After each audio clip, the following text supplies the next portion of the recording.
Hi, I'm Leslie Meredith, and I'm here at Africa Oil Week on our fourth day of the conference, and I have Eklavya Gupte, is that right?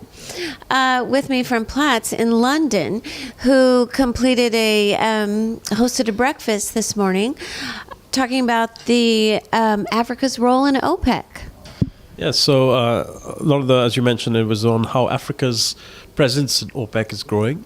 We currently have 6 African countries part of OPEC. We have Nigeria, Angola, Libya, Algeria, and over the last 2 years, we've seen Equatorial Guinea and Gabon join.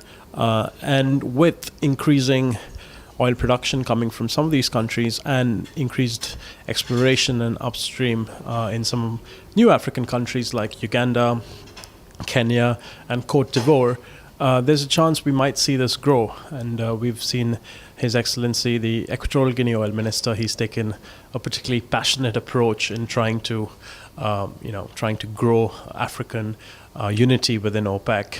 And right now, it may not be a very sizable producer compared to some of the Middle East, but 6 out of 14 countries, it's almost close to half. And if you see more countries, their influence might increase. And one thing I would like to add is that the head of OPEC right now, or the Secretary General, is a Nigerian, ex-Nigerian head of Nigeria State Oil Company, Dr. Mohammed Barkindo.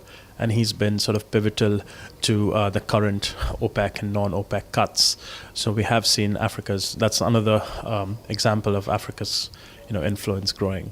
Right, absolutely. So as far as the cuts go, how did that affect Africa oil production?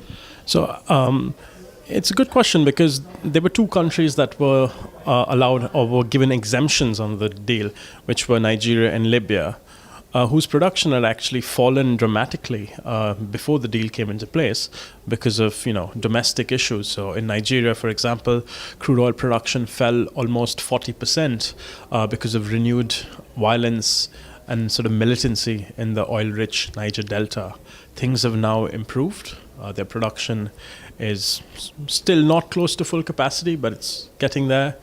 Crude oil production is around 1.7, 1.8 million barrels per day. And Libya, things have improved in Libya to some extent. It's still very unstable. You never really know what production might be like in the next few weeks. But right now, they're just over 1 million barrels per day. But things, there's still a lot of complications in the country. Looking forward, maybe 5 years, we don't really have to put a time limit on it, but if African nations have more influence in OPEC, how might that affect the global market? So if, at this conference, we've seen a lot of exploration and oil companies still seem very committed to invest in Africa. And there seems to be a lot of big oil and gas projects on the horizon. So there should be more production coming from these African countries. Maybe 5 to 10 years. I think maybe between 5 to 10 years we might see more. But then again, what is quite everyone's going to be following is how OPEC changes, or because OPEC itself has had quite a few rocky years with the oil price slump. They have sort of reinvigorated themselves, but that's because of their relationship with countries like Russia and the other non-OPEC producers. So OPEC might look very different in the next 5 to 10 years, but I think there seems to be a lot of initiative from some of the smaller countries like Equatorial Guinea, and to show that they care about OPEC, and so that I think might help OPEC, continue to stay fairly healthy. Okay, and what do you think the role of this event, Africa Oil Week? How does that support these kinds of discussions?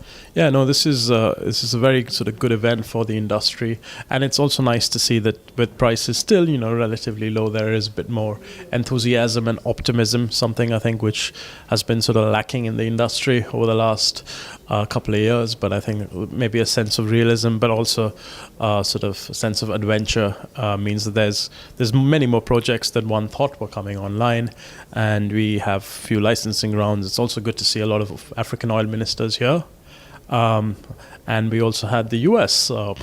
Secretary of Energy, Rick Perry, here, and I think that impressed quite a few of the delegates that he came to a conference that is normally focused on African upstream. So I think we need to see some synergies, and Africa in a way has quite a bit to learn from some of the US, because we have seen a massive dramatic rise in US oil and gas production, and I think if there's some help, I think Africa can also go the shale gas revolution way.